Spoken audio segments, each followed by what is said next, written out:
I stood at the edge of my sister's engagement party, champagne glass in hand, watching everyone fawn over Rebecca and her fiancé, Trevor. The backyard was decorated like something out of a Pinterest board, string lights crisscrossing overhead, white roses everywhere, a dessert table that probably cost more than my monthly rent. Mom clinked her glass, and the crowd quieted. She was beaming, that proud mother smile I'd seen exactly twice in my life, both times for Rebecca. "I just want to say," Mom started, her voice carrying across the lawn, "how proud I am of my daughter. Rebecca has always been the one who made the right choices. Good school, good career, and now, a good man." Everyone applauded. Trevor squeezed Rebecca's hand. Then Mom's eyes found mine in the crowd. Her smile shifted, just slightly. "You know, I used to worry I'd have 2 daughters to stress about, but thank God only one of them needed my help." She laughed, a light tinkling sound. "The other one just figured herself out eventually." The guests laughed too. Not a roar, just polite chuckles. But I heard them. I felt every single one. Rebecca caught my eye and shrugged, like, "What can you do?" I took a sip of my champagne and stayed exactly where I was. Didn't move, didn't react, just waited. Mom finished her speech with some story about Rebecca's childhood, how she always knew what she wanted, how focused she was, how special. I'd heard versions of this speech my whole life. At Rebecca's college graduation, at her promotion party. Now here. When the applause died down, I set my glass on the nearest table and walked toward the center of the lawn.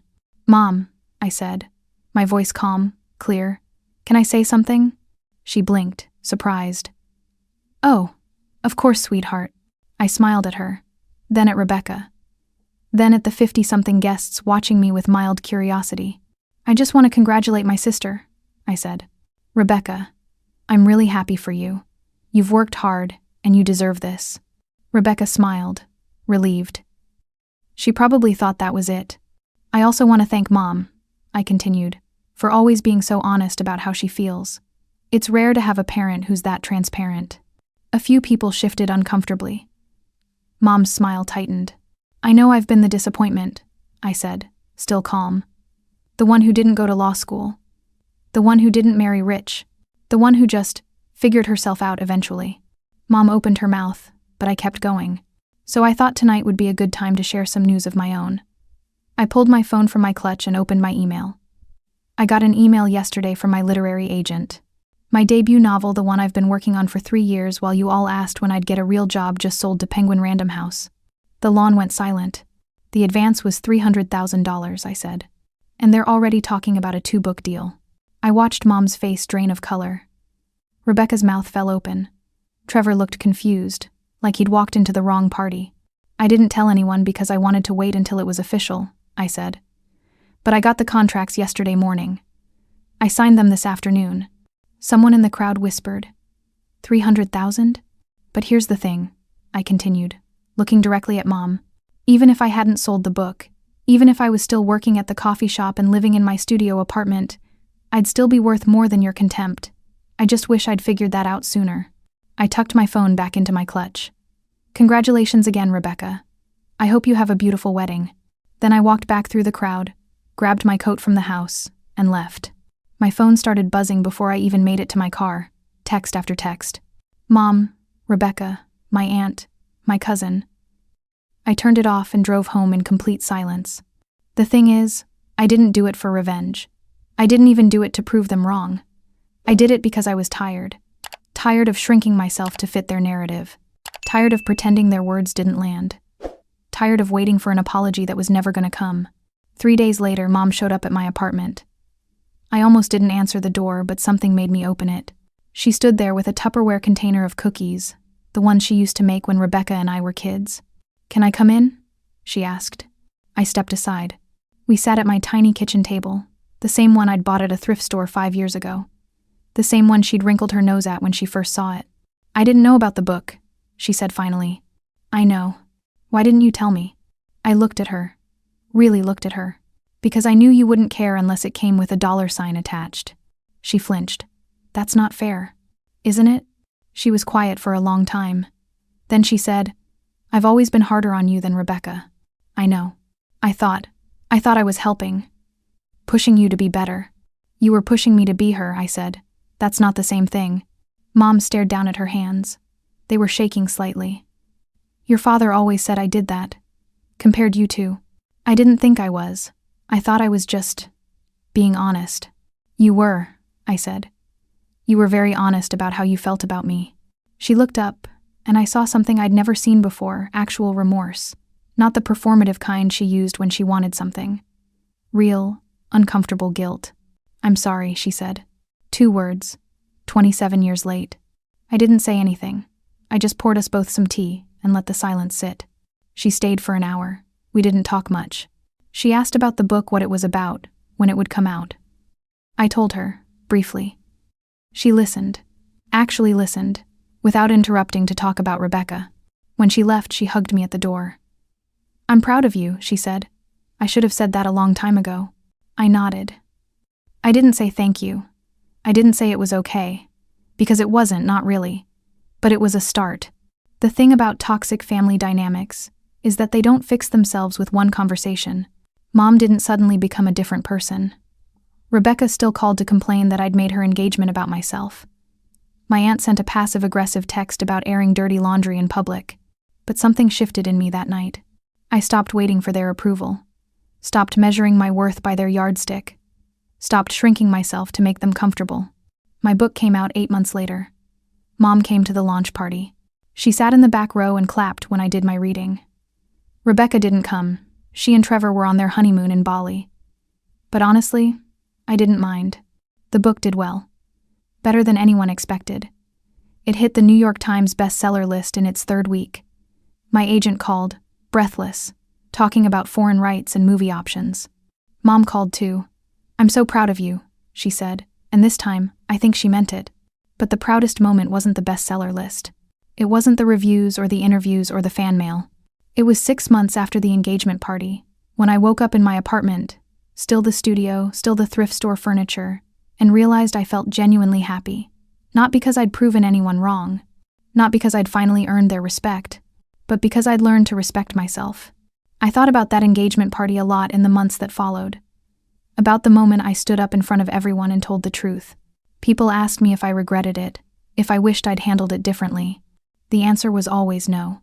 Because for the first time in my life, I'd chosen myself. I'd chosen my truth over their comfort. And that mattered more than any apology, any praise, any amount of money. Mom and I talk now, maybe once a week. Our relationship is better, but it's different. There's a distance there that wasn't there before, or maybe it was always there, and I just finally acknowledged it. Rebecca and I are civil. We'll never be close, and I've made peace with that. She's living her life. I'm living mine. That's enough. I'm working on my 2nd book now. It's harder than the first. Everyone warned me about the sophomore slump. But I'm not scared the way I used to be. Not scared of failing. Not scared of disappointing anyone. Because I learned something that night at Rebecca's engagement party. Something I wish I'd learned 20 years earlier. The only person whose approval I need is my own. My therapist says that's growth. My agent says that's confidence. I just call it freedom. I used to think the victory was in the moment itself, standing up, speaking out, watching their faces change. And maybe it was, partly. There was something satisfying about it, something cathartic. But the real victory was what came after. The quiet mornings in my apartment, drinking coffee and writing. The nights with friends who actually valued me. The slow, steady work of rebuilding myself into someone I actually liked. The real victory was realizing I didn't need to disappear for them to miss me. I didn't need to prove I mattered. I just needed to know it myself. Sometimes, late at night, I think about that moment on the lawn. My mom's face, the stunned silence, the way everything changed in 30 seconds. And I smile. Not because I hurt them. Not because I got revenge. But because I finally set myself free. That's the thing about toxic families. They'll spend years making you feel small, invisible, worthless. They'll laugh at your dreams and dismiss your achievements. They'll act like you're the problem, the disappointment, the one who never quite measured up. And if you're not careful, you'll start believing them. But here's what I know now. Their narrative doesn't have to be your truth. Their limitations don't have to be your ceiling. Their voices don't have to be louder than your own. You get to write your own story. I did. I wrote it on the page and in my life. I wrote it in the way I started showing up for myself, the way I started setting boundaries, the way I started believing I deserved better. The book was just the beginning. The real story, the one I'm most proud of, is the one where I learned to take up space, to speak up, to stop apologizing for existing. That's the story that mattered most. 6 months after my book launched, I got an invitation in the mail. Rebecca's baby shower. Pink envelope, fancy calligraphy, the works. I stared at it for a long time, trying to figure out how I felt. Part of me wanted to throw it away. Part of me wanted to go just to prove I could. Part of me wanted to send an expensive gift and skip the whole thing. In the end, I went. I showed up with a gift bag full of baby books. The good ones. The ones I'd loved as a kid. Mom was there, of course. So was everyone else from the engagement party. When I walked in, the conversation didn't stop, but it shifted. People came up to me, asked about the book, wanted to take selfies. Rebecca's friends asked if I'd sign their copies. Rebecca watched from her throne a white wicker chair decorated with pink balloons. She smiled, but it didn't reach her eyes. At one point, Mom pulled me aside. "Thank you for coming," she said. "Of course," I said. "She's my sister." Mom squeezed my hand. "I know things have been complicated, but I'm glad you're here." I nodded. I didn't say what I was thinking, that complicated was putting it mildly. That years of damage don't evaporate just because everyone's being polite now. But I also didn't say that I was glad too. Glad to be there. Glad to have a relationship with my mom that was honest, even if it was messy. Glad to have set boundaries that protected me without cutting everyone off. It wasn't perfect, but it was real, and that was enough. When I left the shower, Rebecca walked me to my car. "Thanks for the books," she said. "That was thoughtful." "You're welcome." She hesitated, then said, "I'm sorry. For the engagement party. For everything." I looked at her, surprised. "Thanks. I didn't realize how Mom treated you differently," she said. "I mean, I knew, but I didn't know. You know?" I did know. "It's okay," I said. And I meant it. Not because it was fine, but because holding on to the anger wasn't helping anyone. "Your book is really good," she said. I read it. Twice, actually. That surprised me even more. "Really?" "Yeah. It made me think about a lot of things." She smiled. A real smile this time. "I'm proud of you." I should have said that a long time ago. We hugged, quick and slightly awkward, but genuine. As I drove away, I realized something.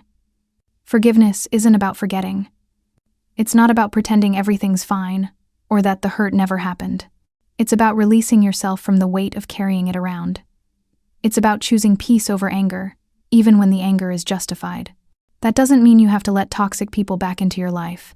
It doesn't mean you owe anyone your time, your energy, or your presence. It just means you stop letting them take up space in your head. I stopped letting them take up space.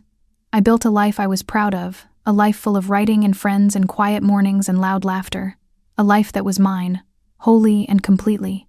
And that, more than any bestseller list or book deal or viral moment, was the real happy ending.